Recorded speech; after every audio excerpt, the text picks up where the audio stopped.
Olá, queridos alunos, bem-vindos à nossa aula de número 2. Hoje trabalharemos com o tema 2, onde vocês vão aprender o que é globalização, interdisciplinaridade e transdisciplinaridade, e a importância desses conceitos no processo de ensinar e aprender. Primeiramente, vamos fazer uma breve contextualização da temática para compreendermos o contexto histórico da divisão disciplinar. Esse entendimento é essencial para reconhecer a importância do enfoque globalizador e do desenvolvimento de práticas interdisciplinares e transdisciplinares. Acompanhe nos slides.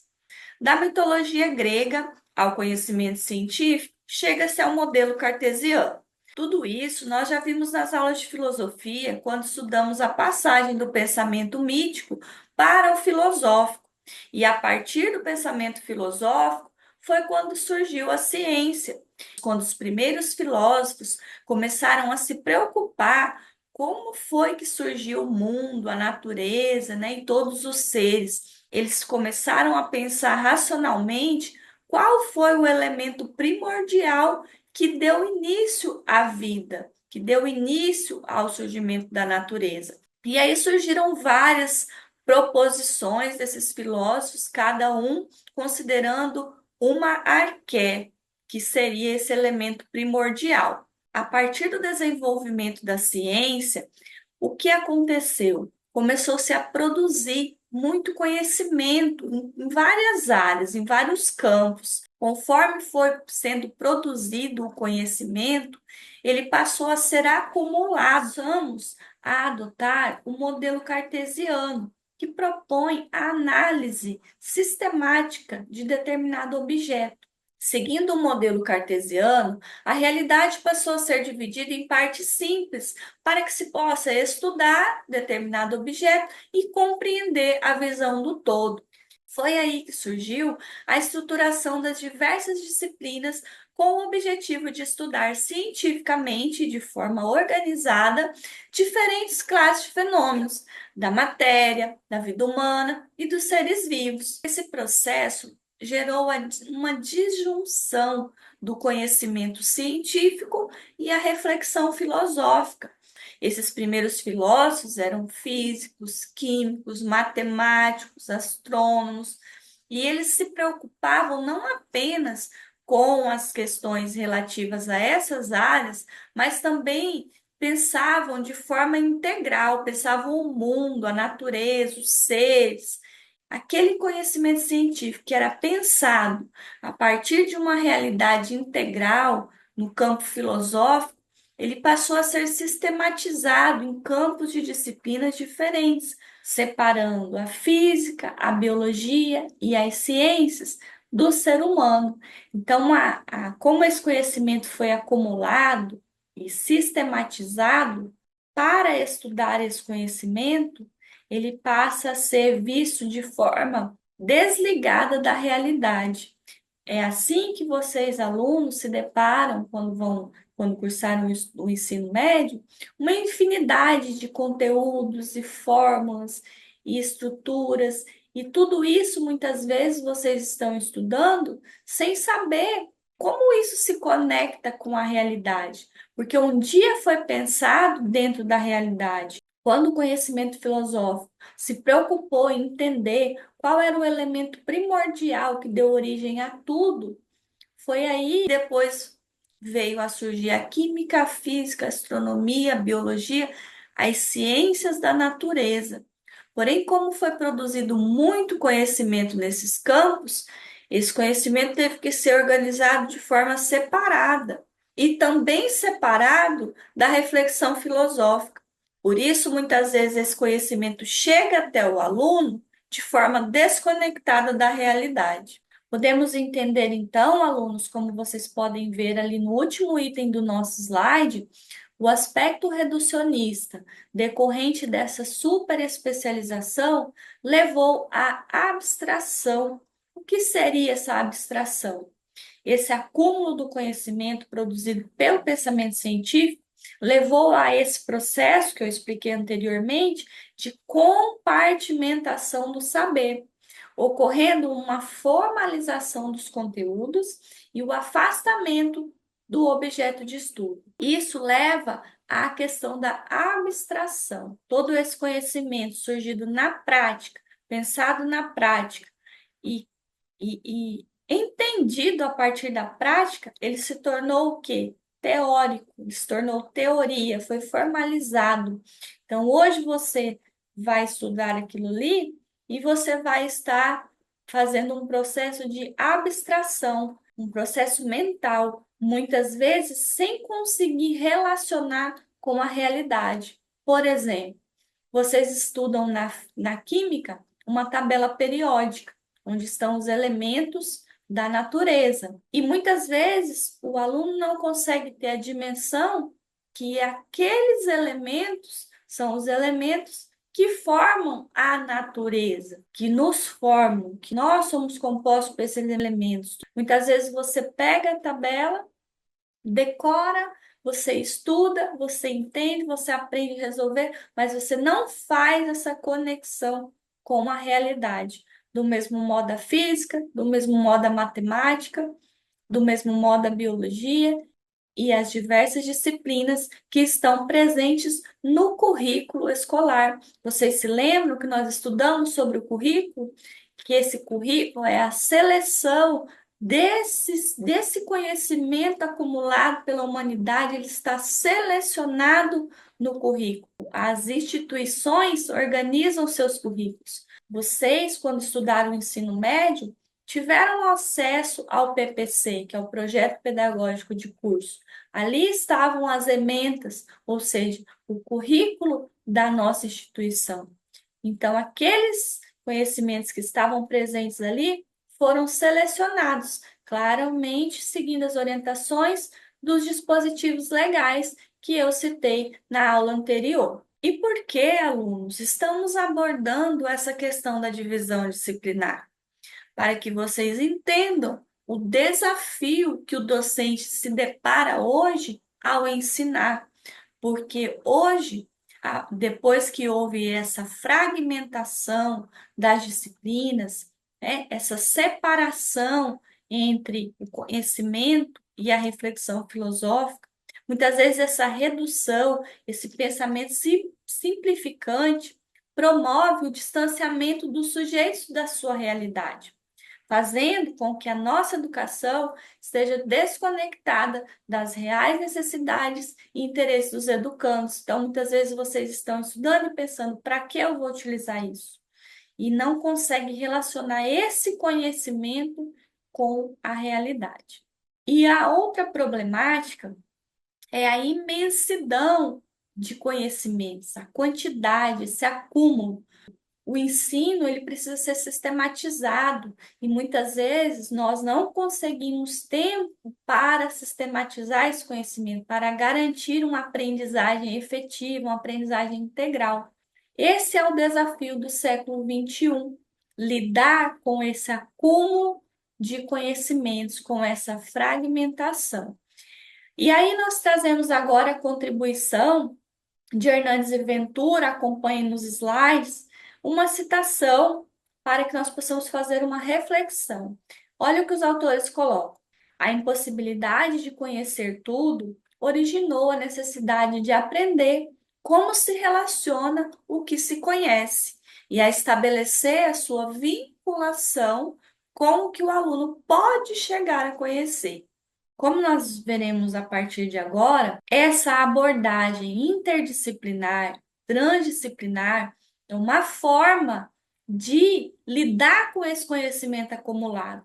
Então, agora o desafio não é somente aprender o que está ali, mas também relacionar tudo isso. Ao pensar o ensino, vocês agora, como futuros professores, vão se deparar com esse desafio, relacionar o que se conhece. Na dificuldade de conhecer tudo, o mais importante agora é fazer relações. Nós temos também a inteligência artificial, que está presente nos contextos educacionais, e o conhecimento está ali, como lidar com todo esse excesso de informação e de conhecimento? Como vocês podem acompanhar nos slides, ali nós temos os conhecimentos da química, da física e da biologia. Como relacionar tudo isso ao ser humano, à nossa história, ao nosso significado, à nossa constituição e o nosso papel enquanto cidadãos, enquanto seres integrantes de uma comunidade. Vejamos agora, no próximo slide, o que é a globalização. Então, veja o que diz ali Hernandes e Ventura. A globalização, no nosso ponto de vista, implica a possibilidade de que os alunos possam estabelecer inferências e relações por si mesmos, enquanto que geralmente a interdisciplinaridade responde à atitude organizativa de quem ensina.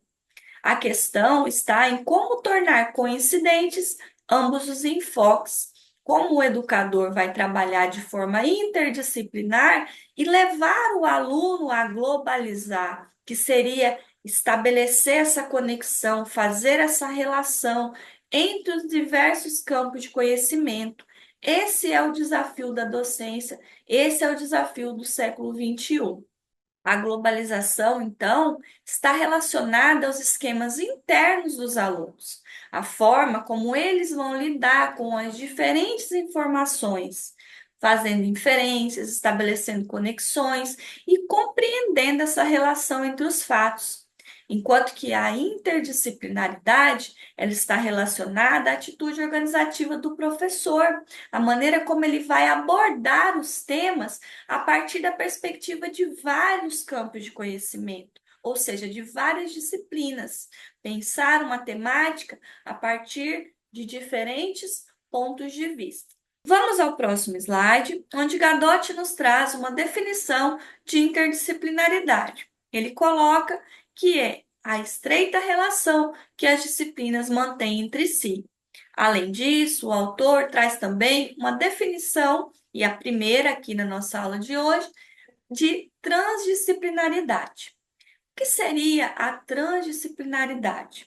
O autor coloca que refere-se à superação das fronteiras existentes entre as disciplinas, indo, portanto, além da interação e da reciprocidade existente entre as ciências. Para explicar esse conceito de transdisciplinaridade, nós podemos pensar da seguinte forma: quando ocorre a cooperação entre várias disciplinas direcionadas para a resolução de um problema, cria-se um novo modelo de interpretação da realidade. E esse novo modelo seria a transdisciplinaridade, ou seja, fazendo referência à definição do autor, seria aquilo que ele mencionou sobre a superação das fronteiras existentes entre as disciplinas. Ao tentar solucionar um determinado problema, o enfoque é feito a partir de vários campos de conhecimento. Esse objeto de estudo, ele é pensado a partir de vários campos. Não é somente dentro do limite de cada campo de conhecimento, mas a partir também do pensar do aluno, do seu processo de globalização, que ele vai interpretar essa realidade e vai ir além. Nesse sentido, alunos, qual seria a importância de um professor trabalhar a partir de um enfoque globalizador, a partir de práticas interdisciplinares e transdisciplinares, essa forma diferenciada de abordar o conhecimento, ao invés de chegar com uma lista de conteúdos para que os alunos estudem, decorem, se apropriem, o professor chegar com vários temas, com diferentes propostas, para que esse aluno possa pensar de uma forma integral. Qual a importância desse trabalho, na opinião de vocês? Essas propostas são para que vocês possam conhecer diferentes formas de abordagem dos conhecimentos e ir construindo a identidade docente de vocês. Acompanhem comigo nos slides. Vamos pensar então qual é a importância de trabalhar dentro dessas propostas. Essa atitude frente ao ensino vem contribuir para a superação da dificuldade de romper com essa estrutura disciplinar do sistema educacional, com esse engessamento, essa compartimentação de disciplinas e de conhecimentos. A partir dessa abordagem, é possível uma maior articulação entre as áreas de conhecimento. Além disso, acompanhe nos slides, essa abordagem também se configura numa nova alternativa para a organização do tempo e do espaço escolar. Ao invés dos alunos estarem organizados todos os dias em fileiras, eles podem se organizar em círculos, em grupos, podem sair da sala para fazer pesquisas, podem fazer projetos, participar de visitas. Então, tem uma infinidade de formas de organização da aula para que haja o aprendizado. Do mesmo modo, a questão do tempo, ao invés de serem os 50 minutos tradicionais, pode ser destinado um tempo maior para determinada prática, um tempo menor para outra que de repente não seja necessário tanto tempo. Enfim, pode haver essa flexibilização tanto do tempo quanto do espaço escolar. Possibilita também a democratização das relações de poder dentro da escola. Lembram que ao abordar a temática do currículo, nós falamos sobre as questões de poder existentes na escola, entre o diretor, entre os professores, entre os alunos, entre os demais funcionários e entre ao governo, ao Estado. Todas essas relações sociais, elas são permeadas por relações de poder. E desse modo, essa nova abordagem do conhecimento, a partir de um enfoque globalizador, interdisciplinar, transdisciplinar, ocorre uma mudança. O professor não é mais aquele superior, somente ele que sabe. Ele está junto com os alunos, procurando responder, procurando resolver problemas, né? Pensar soluções, pensar de forma crítica juntamente com esses alunos, descobrir novos conhecimentos, integrar, fazer conexões, fazer relações a partir do diálogo. Isso não quer dizer que o professor não constitui uma autoridade responsável por organizar essa situação de aprendizagem. Apesar do professor continuar sendo a autoridade responsável, essas práticas permitem uma relação professor-aluno menos rígida, de forma que o professor, além de um mediador da situação de aprendizagem, ele também é um parceiro dos alunos nessa busca e nessa construção do conhecimento. Para finalizar, nós temos ali a valorização dos conhecimentos prévios e processos internos dos educandos, favorecendo a globalização, que seria essa busca de interrelações entre as diferentes fontes. Então, o que seria essa valorização dos conhecimentos prévios? Ao você trabalhar um determinado conteúdo, primeiramente, você vai fazer um diagnóstico com esses alunos sobre o que eles já sabem sobre determinado tema. E a partir do que eles já sabem, o professor vai dar continuidade a esse processo de construção. Bem, alunos, entendemos então que essas propostas de abordagem do conhecimento escolar que nós vimos no tema de hoje nos permite superar as limitações de perspectivas fragmentadas, promovendo uma visão mais integrada e ampla sobre os problemas complexos que desafiam o conhecimento tradicional. Espero que vocês tenham gostado e compreendido a ideia central de cada uma dessas propostas de abordagem do conhecimento. E também que já estejam refletindo sobre a postura de vocês enquanto docentes, qual a atitude que vocês irão adotar frente ao ensino. Vejo vocês na próxima aula.